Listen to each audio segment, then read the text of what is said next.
बालाघाट निवासी ठेकेदार अशोक चौधरी की शिकायत पर जबलपुर लोकायुक्त टीम ने नगर परिषद लाजी के निर्माण शाखा में पदस्थ सब इंजीनियर संजय प्रकाश शर्मा को 3500 की रिश्वत लेते रंगे हाथों पकड़ा है।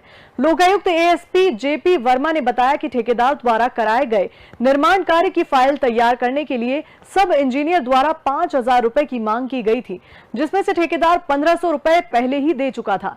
शेष 3500 रुपए की रिश्वत लेते हुए सब इंजीनियर को पकड़ लिया गया। फिलहाल सब इंजीनियर संजय प्रकाश शर्मा के खिलाफ भ्रष्टाचार निवारण अधिनियम की धाराओं के तहत कार्रवाई की गई है। अशोक चौधरी ये निवासी हैं नर्मदा नगर बालाघाट के आवेदक। इन्होंने शिकायत की थी प्रशिक्षक महोदय को लोकायुक्त जयपुर में कि नगर परिषद लांजी में पदस्थ श्री संजय प्रकाश शर्मा जी इनके किए गए कार्यों के फाइल तैयार करने और बिल भुगतान कराने के लिए 5000 रुपये की मांग कर रहे हैं। इस शिकायत का सत्यापन किया गया और चूँकि ये 1500 रुपये पूर्व इनको दे चुके थे तो 3500 रुपये आज इनको नगद देते हुए रंगे हाथों संजय प्रकाश शर्मा जी को पकड़ा गया। इनके खिलाफ भ्रष्टाचार निवारण अधिनियम के तहत कार्रवाई की गई। सिंगाजी ताप परियोजना में मुख्य अभियंता के द्वारा अधिकारी, कर्मचारी और मजदूरों का चेकअप पीतमपुर से डॉक्टरों की टीम बुलाकर कराया जा रहा है।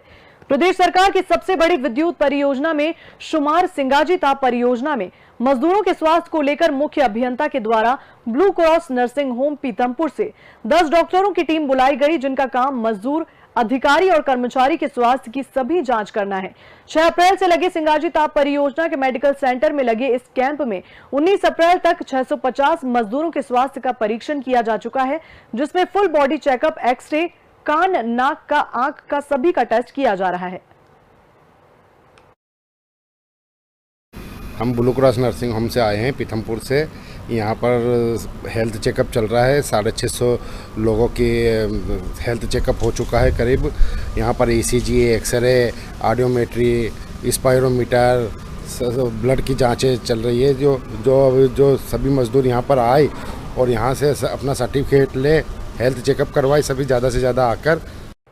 पश्चिम रेलवे रतलाम मंडल द्वारा वोकल फॉर लोकल के माध्यम से स्थानीय उत्पादों की बिक्री को बढ़ावा देने के लिए अब रेलवे स्टेशन पर स्टॉल लगाए जा रहे हैं। ये स्टॉल की समय अवधि 15 दिन की रखी गई है, जिसके लिए 500 रुपए का रजिस्ट्रेशन शुल्क लिया जा रहा है। दरअसल स्थानीय उत्पादों को देश भर में लोकप्रिय बनाने के उद्देश्य से वन स्टेशन वन प्रोडक्ट योजना बनाई गई। वहीं पश्चिम रेलवे जनसंपर्क अधिकारी खेमराज मीणा का कहना है कि रेलवे द्वारा वन स्टेशन वन प्रोडक्ट का यूनिक कॉन्सेप्ट चालू किया गया है। रतलाम मंडल में उज्जैन स्टेशन पर भी भेरूगढ़ जगह के स्थान वस्तु का स्टॉल उज्जैन स्टेशन पर लगाया गया। वहीं दाहोद में भी ये स्टॉल लगने वाला है। वहीं इंदौर के लिए टेंडर जारी कर दिए गए हैं। ये स्टॉल 15 दिन के लिए लगाया जाएगा। साथ ही इस स्टॉल को आगे स्थायी भी किया जाएगा। इसके बाद में फिर उसकी पूरी कंडीशंस हैं, तो उसके आधार पर बाद में ही उसका खुलासा किया जाएगा। वैसे हम लोगों ने इसका एनआईटी दे दिया गया है। अगर कोई इच्छुक हो तो उसमें पूरी प्रोसेस एलिजिबिलिटी वो लोग देख सकते हैं कि इसमें क्या क्या वो है। पहले तो क्या है कि फर्स्ट प्रायोरिटी है कि पार्टी इंटरेस्ट दिखाए, अपना जो लोकल प्रोडक्ट है उसको लेके इसमें ज़्यादा इंटरेस्ट रखा गया है, ताकि सभी स्टेशनों पर एक एक चीज़ मिल जाए। फूड आइटम्स भी इसमें हैं, ये फूड आइटम्स को देखिए उसका क्राइटेरिया अलग है। इसमें प्रोडक्ट की बात की गई, तो प्रोडक्ट मतलब एक बार जो बेचने वाला जो चीज़ है उत्पाद, उसके बारे में बात की गई है। खाने की चीज़ें एक अलग क्राइटेरिया में कैटरिंग के अंदर में आती है, तो वो स्टेशन पर ऑलरेडी उपलब्ध होता है। छिंदवाड़ा के मोहखेड़ जनपद पंचायत के सामने मंगलवार को लगातार दूसरे दिन भी मोहखेड़ पंचायत की अनिश्चितकालीन भूख हड़ताल जारी रही। हालांकि इस दौरान कोई भी अधिकारी आंदोलनकारियों की सुध लेने नहीं पहुंचा। आपको बता दें कि इस हड़ताल को ग्राम पंचायत डोडिया के सरपंच हिरेश राम ने भी समर्थन दिया और बुधवार से इस भूख हड़ताल में शामिल होने की घोषणा की। वहीं दूसरी ओर एसडीओ बघेल, उपयंत्री सौरभ जैन को हटाए जाने की मांग को लेकर पत्रकार संगठन भी हड़ताल स्थल पहुंचे और आंदोलनकारियों को आंदोलन में शामिल होने का भरोसा दिया। मास्टरों को भी बिना मेरी जानकारी के अभी वर्तमान में निकाला है, जिसकी मुझे भी जानकारी नहीं है। और एसडीओ बघेल, जिनके द्वारा वृक्षारोपण कार्य का टीएस 3 वर्ष के लिए दिया गया था, उसको मात्र 17 महीने में बंद कर दिया गया। 625 पौधे का लक्ष्य था और आज 625 पौधे पूरे जीवित है। आज वो कार्य को बंद करके इन्होंने शासन को जो राशि खर्च की उसका नुकसान पहुंचाया है और ये नुकसानी शासन को इनसे वसूल करनी चाहिए। बिना कमीशन लिए दिए ये कोई भी ग्राम पंचायत के कार्य नहीं करते। अगर इनसे टीएस कराना है, मूल्यांकन कराना है, लेआउट डलाना है तो इसके लिए इनको कमीशन देना पड़ता है।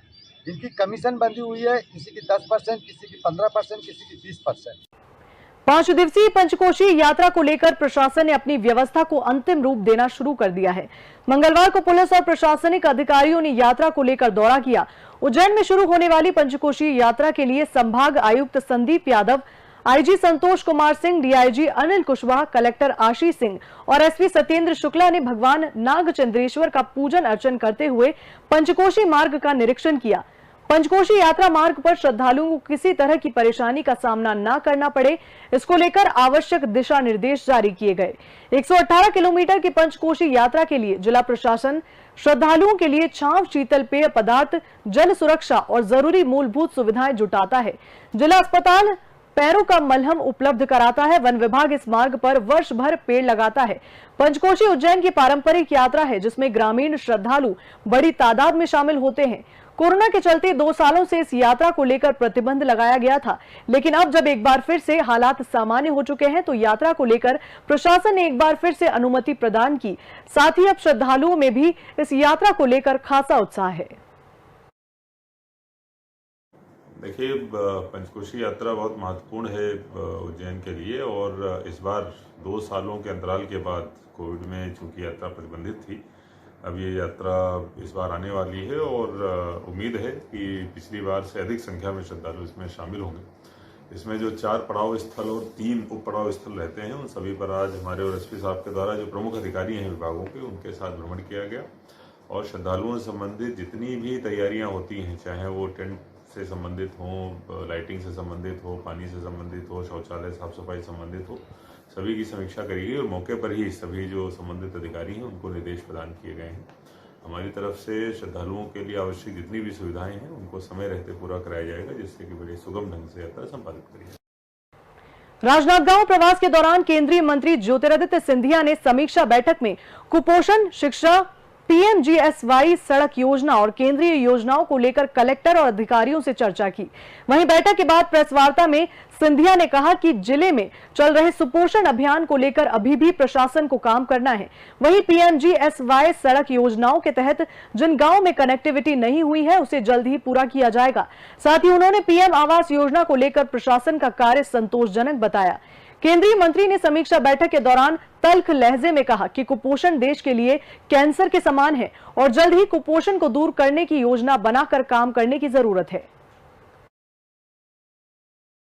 मैंने इस आकांक्षा जिलों की योजना के तहत जो समीक्षा की है, राजनांदगांव में निरीक्षण भी किया है, टडेसरा में मैं बीपीओ सेंटर में भी गया हूं जो रमन सिंह जी के कार्यकाल में स्थापित हुआ था।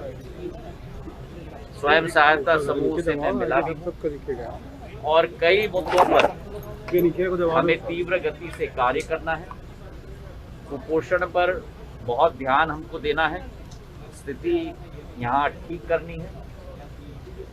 प्राइमरी स्कूल से सेकेंडरी स्कूल में जाने वाले हमारे विद्यार्थियों का ड्रॉप आउट रेट बहुत हाई है, इसे भी हमें कम करना है। फाइनेंशियल इंक्लूजन, आर्थिक भाग्यता हमें बढ़ोतरी देनी है।